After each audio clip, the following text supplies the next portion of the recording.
seperti mana yang kita tahu, baru-baru ni harga minyak ke tahap negatif di WTI ya, bukan Brent. WTI ni kalau tak silap saya adalah sistem yang diguna pakai oleh Amerika untuk shale oil dia, iaitu minyak di darat, yang di mana ia membawa lebih kurang 67% daripada productionnya. Jadi 33% lagi daripada Gulf of Mexico, iaitu air minyak yang berada di atas laut, di dalam laut, yang WTI ni untuk minyak yang berada di atas darat. Jadi dalam arti kata lain, kalau berlakunya negatif itu menunjukkan yang kemungkinan besar sekiranya collapse WTI ini, maka Amerika akan menjadi negara pengimport minyak. Jadi ini akan mengganggu ekosistem ekonomi di dalam negara Amerika Syarikat, walaupun pada hakikatnya industri minyak dan gas ini hanyalah sekadar 18.9% daripada jumlah pendapatan dia. Sebab yang paling banyak adalah services, iaitu 80.2%. Jadi apakah efek kejatuhan harga minyak kepada negara, khususnya kepada anak-anak muda yang ingin berjinak di dalam oil and gas industry? Sebab itu saya katakan jangan hanya melihat minyak ini hanya kepada Petronas ataupun rakan-rakan investornya seperti PSC, kita panggil Production Sharing Contract seperti Shell, Exxon, dan beberapa syarikat-syarikat minyak yang lain yang besar ataupun yang kecil. Kita juga perlu melihat kepada industri hiliran yang ada daripada industri oil and gas ini. Di mana di sana ada banyak syarikat-syarikat yang bersifat M&E, mechanical and electronics, electrical, ada juga syarikat-syarikat yang bersifat civil, ada syarikat-syarikat yang ultra, kita ada control system ataupun instrumentation. Banyak sebenarnya syarikat-syarikat hiliran yang provide maintenance, yang provide equipment kepada industri minyak dan gas. Dan inilah sebenarnya peratusan yang paling banyak yang boleh kita isi sebagai graduat ataupun sebagai pekerja-pekerja.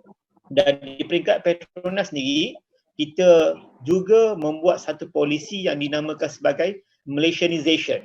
Maknanya investor-investor yang masuk, definitely mereka akan membawa pakar-pakar mereka daripada luar, kan?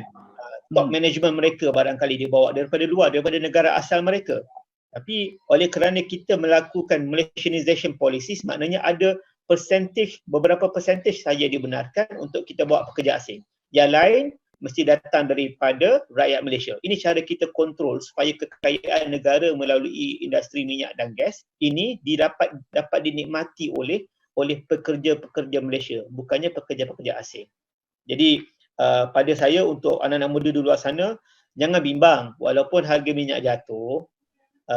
Kena ingat suku daripada KDNK negara kita adalah datangnya daripada minyak. Jadi macam mana sekalipun, Petronas adalah di antara syarikat yang amat gagah, bukan sekadar di dalam negara ini, juga di dalam Fortune 500 company. Ya, jadi definitely waktu sekarang ini mungkin projek-projek baru ataupun kita panggil greenfield project akan kita tangguhkan seketika sehinggalah harga minyak menjadi seperti sedia kala dan akan diteruskan kembali.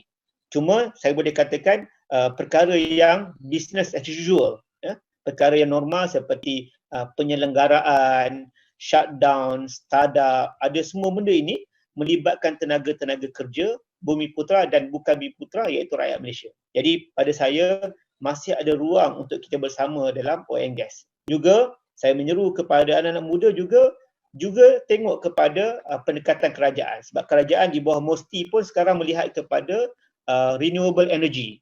Jadi ini juga ada satu ruang sebenarnya. Dikala kita nak menambahkan tenaga di dalam negara ini, kita menggunakan pendekatan sumber yang bersih, sumber renewable, di antaranya kita menggunakan solar dan sebagainya. Jadi ini adalah ruang-ruang pekerjaan baru sekiranya kita nak masuk dalam bidang-bidang sebegini.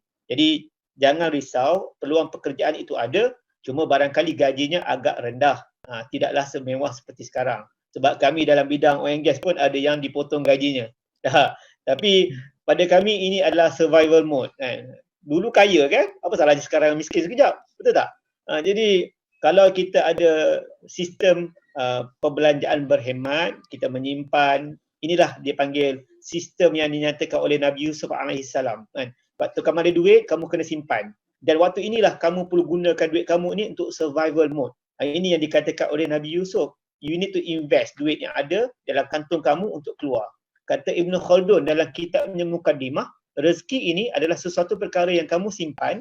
Bila kamu keluarkan, kamu boleh belanjakan dan dia boleh beri kenikmatan kepada kamu dan orang sekeliling kamu. Ini dia.